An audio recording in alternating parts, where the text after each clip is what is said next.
हे काय आता आपण आज शनिवारी जास्त ब्लॉग वगैरे गेलं नाही कारण कॉलेजला गेलो नाही आहे. आज कॉलेज नव्हतं तसं. तर मग आज आता आपण चाललो आहे आता खेळायला बाहेर टर्फला चाललो आहे शनिवारी म्हणून. तर मग बघूया ते बुकिंग वगैरे आहे की नाही. तर मग जाऊया खेळायला वगैरे आणि मग आता आलो वरती चहा वगैरे पिऊया जरा आणि मग जाऊया आपण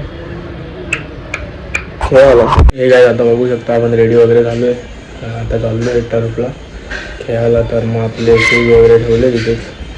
तर मग आता फटाफट शूज वगैरे झाली आणि निघूया टर्फला. बघूया ब्लॉग तर होत नाही कारण खेळण्यामध्ये आपण गुंततो. तर मग ते पण क्रिकेटमध्ये खेळताना गुंतलो तर ब्लॉग वगैरे होत नाही जास्त. मग बघूया ब्लॉग वगैरे झाला तर. शूज वगैरे ठेवले आता घालूया शूज पाठी घालून झाल्यावरती मग तुम्हाला मी डायरेक्टमध्ये ते आता आपण आलो आहे खेळून टर्फला गेलेलो. तुम्हाला माहिती झालं संध्याकाळी गेलेलो टर्फला. तर मग आता आलो आहे खेळून. आता रात्रीचे 11-12 वाजायला आले. तर मग आपण गेलो संध्याकाळी 7-8 वाजता खेळायला. मग तिथे गेल्यावरती जास्त शूट वगैरे झालं नाही कारण खेळायला जातो तर मोबाईल ठेवला जातो डायरेक्ट निघताना मोबाईल उचलतो. त्यामुळे आता नेक्स्ट टाईम गेल्यावरती शूट वगैरे करूया. आता मग आजसाठी एवढं